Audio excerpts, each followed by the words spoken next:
वर्षभर झाले माझ्या चॅनलवर तुम्ही वाल पाहिलं, पण वालाचा एक असा संपूर्ण व्हिडिओ आलाच नाही. जास्त उत्पादन कसं काढायचं, 200 क्विंटल आम्ही पार कसं गेलो, वाल पिकातून पैसा केव्हा मिळेल, वाल पिकाचा योग्य लागवड हंगाम कधी आहे, योग्य व्हरायटी कोणती, या सर्व गोष्टींची जर तुम्हाला माहिती पाहिजे असेल तर तुम्ही योग्य व्हिडिओवर क्लिक केलं आहे. तर इथून पुढे जेवढे काही मिनटं असणार आहे ते शांततेनं ऐका. वाल पिकाबद्दल मी आज सर्व माहिती तुम्हाला देणार आहे. तर नमस्कार शेतकरी मित्रांनो, मी Amol Kakade, next generation farming या माझ्या यूट्यूब चॅनलवर तुमचं सहर्ष स्वागत करतो. आणि मला खूप छान वाटतं आहे की 1-1.5 वर्ष झाले फॉलोअरही खूप छान वाढलेत आणि माझा पुरेपूर प्रयत्न असणार आहे की योग्य मार्गदर्शन झालंच पाहिजे. आता हेच ते रान होतं जे माझ्या पाठीमागे दिसतं, याच्यामधून आम्ही वालाचं बंपर उत्पादन घेतलं आणि त्याच्यात काही खोटं नाही आहे. तुम्ही सुरुवातीपासून एंडपर्यंत वर्षभरातले व्हिडिओ पाहू शकता, वाल पिकाचं चॅलेंजेस पाहू शकता, काय आलं ते आम्हाला. म्हणजे इत्थंभूत सर्व गोष्टी मी तुम्हाला कॅमेऱ्यासमोर दाखवल्यात, त्या मांडल्यात. तो विषय असू द्या. चला तर मेन विषय आपण सुरू करू की वाल पीक हे वर्षभर चालणारं पीक असतं आणि वेलवर्गीय पीक असल्यामुळं उत्पादनात जेवढं त्याला खायला देणार तेवढं ते आपल्याला उत्पादन जास्त देणार. तर याचा योग्य लागवडीचा हंगाम असतो हा एप्रिल महिना आहे, येणारा एप्रिल महिना. जिथं जास्त टेम्परेचर असतं तिथं 15 ते 20 एप्रिलनंतर लागवड केली चालते. जिथं नॉर्मल टेम्परेचर असतं त्या भागांमध्ये सध्या लागवड केली चालते. याच्या अगोदरही शेतकऱ्यांनी लागवड करून ठेवली, म्हणजे आता इथून पुढे येणारा सर्व काही हंगाम आहे हा योग्य लागवडीचा हंगाम म्हणता येईल. फक्त काही जिल्हे सोडून ज्यांचं टेम्परेचर 42-45च्या वर जातं त्यांनी थोडं फक्त थांबायचं काम आहे. एक 20-22 दिवस, 15 ते 20 एप्रिलनंतर त्यांनी लागवड करायची. हे झालं लागवडीचं योग्य टायमिंग. आता जमीन, कोणत्याही प्रकारच्या जमिनीत वाल पीक चांगलं येतं, पण चांगली काळी आणि पाणी धरून ठेवणारी जर जमीन नसेल, समजा उत्तम निचरा होणारी असेल तर अतिउत्तम. पण निचरा म्हणायचा विषयच राहिला नाही, कारण की पूर 3दा जाऊन या रानामध्ये इथं नदी आहे. तुम्हाला म्हणजे आता मागची व्हिडिओ पाहता येईल तुम्हाला. आणि समोर आपलं घर आहे, तर हे पूर्ण पाणी भरलं होतं, 3 वेळा पाणी भरलं होतं आणि जमिनीचा निचरा झाला नव्हता, तरी यानं बंपर उत्पादन दिलं. म्हणजे ती एक अडचण राहिली नाही आपली. आता आपण येऊ व्हेरायटीवर. तर व्हेरायटी तर मी एकच सजेस्ट करेल, धरती कंपनीचा 968 जगातलं एक नंबर हायब्रिड आहे. आता तुम्ही म्हणायचे सर तुम्ही धरतीचं 968चं दुरीचं बियाणं विकतोय. खरं आहे, मी दुरीचं बियाणं विकलं आहे, त्याच्यामध्ये काही वावगं नाही आहे. आणि अजूनही मी ते सांगणार, जर दुरीचं बियाणं पाहिजे असेल तर मी खाली संपर्क क्रमांक देतो, प्रभाकर विठोबा काकडे, 95 27 84 50 84 याच्यावर तुम्ही बुक करू शकता दुरीचं बियाणं. पण सांगायचा अर्थ असा आहे की हायब्रिड जे F1 हायब्रिड पाकिटाचं जर तुम्ही विकत घेतलं किंवा दोरीचं जर घेतलं, पण एवढी स्ट्रॉंग व्हेरायटी काढली धरती कंपनीनं, खरंच मानलं आहे. त्याच्यावर व्हायरस येत नाही, ते झाड पिवळं पडत नाही. त्यामुळंच धरती कंपनीच्या बियाणाला एवढी मागणी आहे की मागच्या वर्षी आता रेट एकदम गगनाला भिडले होते. जे शेतकरी ज्यांना मिळालं नाही त्यांना माहिती आहे. दुरीचं बियाणाचेही रेट लोकांनी 5-5 10-10 हजार रुपये किलो विकले शेतकरी मित्रांनो. आणि त्याचाही पैसा झाला आहे शेतकऱ्यांचा, आणि शेतकऱ्यांनी विकत घेऊन लावून त्यांचाही पैसा झाला. त्याच्यातूनच मला प्रेरणा मिळाली बियाणं विकायचं. तर धरती 968 हे वाण चांगलं आहे, तगडं वाण आहे. तुम्हाला पाकिटं मिळालं तर 100% तुम्ही हायब्रिड F1ची पाकिटं घ्या. नाही मिळाले F2चं घ्या. F2मध्ये जास्त काही प्रॉब्लेम येत नसतो. फक्त F2च्या थोडक्यात तुम्हाला प्रॉब्लेम नाही, फक्त तुम्हाला असं वाटू शकतं की लावल्यानंतर त्याच्यात पांढरे फुलं दिसतात. तर थोडेफार पांढरे फुलं दिसू शकतात त्याच्यामध्ये, कारण की ही F2 जनरेशन आहे. F1मधून त्यांचे जे पॅरेंट असतात, माता पिता असतात, आता हा पुढचा जेनेटिक्सचा विषय, त्यांचे थोडे थोडे गुण दिसत असतात. जसं आता माझ्या आजोबांचे आणि आजीचे गुण दिसत आहेत.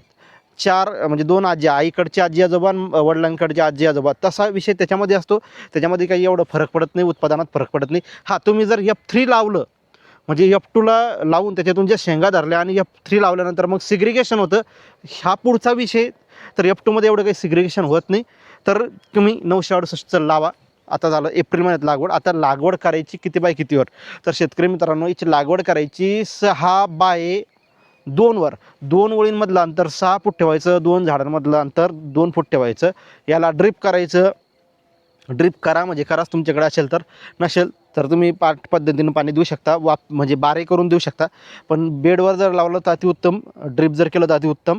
त्याच्यानंतर त्याला मल्चिंग करा, पॉसिबल होत असेल तर मल्चिंग करावं लागेल. आणि हां, काही जणांची शंका होती की त्याला तारकाठी करावं लागते का, म्हणजे तारकाठी करावं लागते का. हो शेतकरी मित्रांनो, याला तारकाठी करावं लागते. कारण तारकाठी करण्यामागचं कारण काय की हा वेलवर्गीय पीक आहे, हा जमिनीवर येत नाही.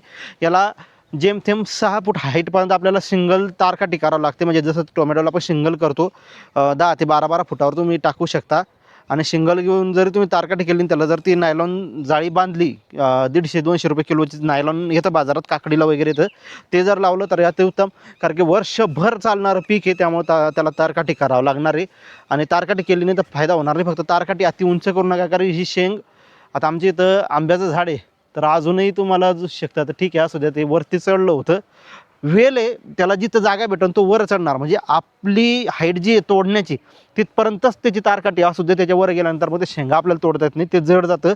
हा झाला तुमचा तारकाठी मल्चिंग वगैरे. आता त्याच्यामध्ये भर खतं टाकावं लागणार आहे. तर भर खतामध्ये आपलं साधं सिंपल आपलं तुम्ही शेणखत भरलं तर ठीक आहे, नाही भरलं तरी काही अडचण नाही, पण शेणखत टाकायचा प्रयत्न करा. त्याच्यानंतर DAP एकरी 2 बॅग घ्या. सिंगल सुपर फॉस्फेट 2 बॅग घेऊ शकता, किंवा मग 10-26-26 पर्याय आपल्याला. आणि म्युरेट ऑफ पोटॅश 1 बॅग तरी पोटॅशची गेली पाहिजे.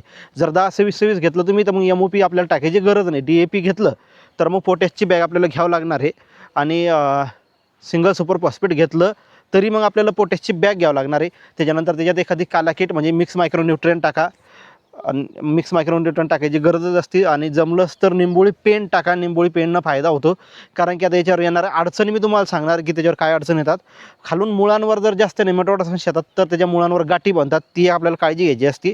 त्यासाठी वेलम प्राईम सोडून घ्यायचं लागवड झाल्यानंतर, आणि परत एक 3 ते 4 महिन्यानंतर वेलम प्राईम सोडायचं, म्हणजे नेमॅटोडचा प्रॉब्लेम येणार नाही. आणि ग्रॅन्युलर जर खत टाकलं तुम्ही रिएजंट वगैरे तरी फायदा होतो, पण ते टाकल्यापेक्षा वेलम प्राईम बेस्ट राहतं जर सोडलं. ज्यांच्या शेतात नेमॅटोडचा प्रॉब्लेम आहे त्यांनीच वेलम प्राईमचा प्रयोग करा. हे झालं तुमचं बेसल डोस, म्हणजे साधारण बेसल डोस लागतो. त्याच्यानंतर मग सुरू झाल्यानंतर त्याला ड्रिंचिंग हलक्यात हलक्या ड्रिंचिंग करायचे असतात.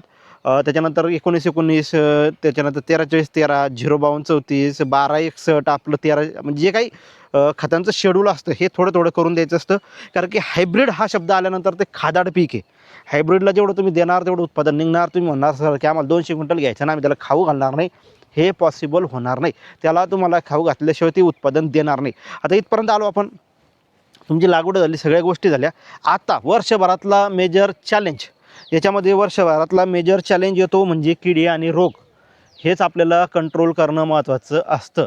जर आपण किडी आणि रोग जर कंट्रोल करू शकलो नाही शेतकरी मित्रांनो, तर मग 100 लोक लावतात आणि मी काय म्हणतो 5च लोक वालपीक हे विकू शकतात, बाकी 95 लोक फेल होतात. आणि ते फेल स्वतःच्या चुकीनं होतात. सिंपल गोष्टी असते याच्यावर येते तुमचं आळी. तर आळी कंट्रोल करायला लाखो प्रोडक्ट बाजारात आहे, आलटून पलटून मारा. आज जर तुम्ही इमॅमिक्टिन घेतलं तर उद्या ग्राशिया घ्या, परवा दुसरं घ्या, तेरवा तिसरं घ्या, आलटून पलटून ठेवा. आणि हिवाळ्यामध्ये याच्यावर थोडासा प्रॉब्लेम येतो पांढरी माशीचा. तर पांढरी माशीला बरेचसे औषध बाजारामध्ये. तर ह्या गोष्टी जर आपण सायकल मेंटेन ठेवली, म्हणजे हे बघा सिंपल माझा सांगायचा अर्थ, गाय घेतली किंवा म्हैस घेतली त्याला ढेप आणावं लागते, ढेप खाऊ घालावं लागते, दुधात पैसे आपल्याला पूर्ण राहत नाही घरी. तसं हे पीक आहे, हे गाई म्हशीसारखं आहे.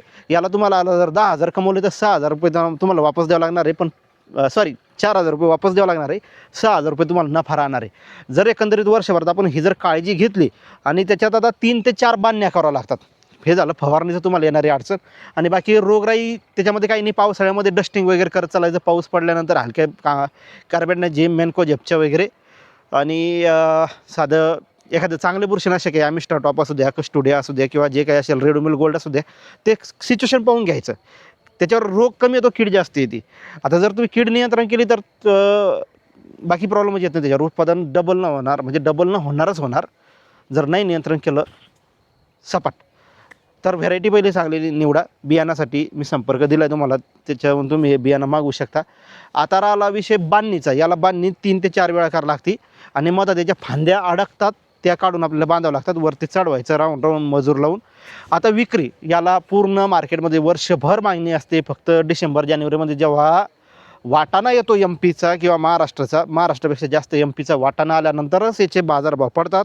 आता सुरुवातीला बाजारभाव याला भेटतात जून-जुलैमध्ये 120चे हायेस्ट बाजारभाव आम्ही पाहिलेले आहेत. आणि लोएस्ट तर सांगायची गरजच नाही. लोएस्ट कधी कधी 10-20 रुपयापर्यंतही जातात, ते काही विषयच नसतो लोएस्टचा. पण जोपर्यंत आपण जर अर्ली स्टेज करत नाही तोपर्यंत आपल्याला जास्त बाजारभाव मिळत नाहीत. आपण जर उशीर करायला गेलो, डिसेंबर-जानेवारीमध्ये जर माल काढायचा प्रयत्न केला तर मग आपलं नुकसान होईल. अर्ली लावा, एप्रिल एंडला लावा, एप्रिल मिडलला लावा, आणि जास्त भाव मिळवा. पुढे जसा जसा हिवाळा येतो तसं मग याचा आलेख उतरत चालतो. तर एकंदरीत शेतकरी मित्रांनो, हे असं पीक आहे की याच्यात बाजारात एनी टाईम मागणी, आता आमच्या विदर्भात तर मागणी आहे, सुरतकडं मागणी आहे, नाशिककडं मागणी, कारण याला पेन्सिलवालाच म्हणतात, त्यामुळे याची अडचणच नाही आहे, कुठेही विकू शकतो. इव्हन आम्ही चंद्रपूरपर्यंतही वाल पाठवला आहे. तर बाजारामध्ये याला मागणी नाही असं होणारच नाही. फक्त तुमच्या आवकनुसार याचं सप्लाय डिमांडची चेन खेळणार आहे पुढे चालून. उशिरा लावल्यानंतर बाजार आपल्याला चान्स मिळत नाही. जरा लवकर लावा. बियाणं चांगल्या क्वालिटीचं बियाणं घ्या माझ्याकडून. जरी तुम्ही दुरीचं घेतलं नाही, दुसरीकडून दुरीचं घेत असेल तर शहानिशा करून घ्या. दुरीचं आहे का तिरीचं हे पहा. काही लोक काय करतात, तिरीचं बी बियाणं दुरीचं म्हणून विकताय आणि जास्त पैशाने विकताय. तशी आपण आपल्या शेतकऱ्यांची फसवणूक करू नका. आणि काही जणांना काही अडचणी आल्या असतील, ते लावल्यानंतर 10 ते 15% पांढरे फुलं दिसतात. मी त्याचं कारण सांगितलं, त्याचे सिग्रिगेशन होत असतं. जर सिग्रिगेशन झालं नसतं तर कंपनीने F1 बियाणं विकलं नसतं आणि त्याचे हे झालं नसतं. पण F2मध्ये काहीच प्रॉब्लेम येत नाही उत्पादनात. याची 100% मी तुम्हाला हे सांगू शकतो. फक्त त्याच्यामध्ये फक्त फुलांचा कलर तुम्हाला 15-20% पांढरा दिसणार आहे आणि बाकी निळाच दिसणार आहे. जेव्हा तुम्ही थर्ड जनरेशन त्याची वापरणार, F3 वापरणार, तेव्हा मात्र 50% होऊ शकतो, किंवा पण फुलांचा 70% आणि शेंगांची साईजही बदलू शकते. F2 जनरेशनपर्यंत काहीच अडचण नाही. तर असं हे एकंदरीत दुभती गाय असणारं पीक आहे, दुभती म्हैस असणारं पीक आहे. याचं जर योग्य नियोजन केलं, योग्य लागवड केली आणि योग्य टायमाला केली, त्याचं योग्य वर्षभर जर गाई म्हशीसारखं जर त्याला सांभाळलं तर 100% आपल्याला पैसा देऊ शकतं आणि वर्षभर पैसा करू शकतं. आम्ही 200+ क्विंटल विकला आहे.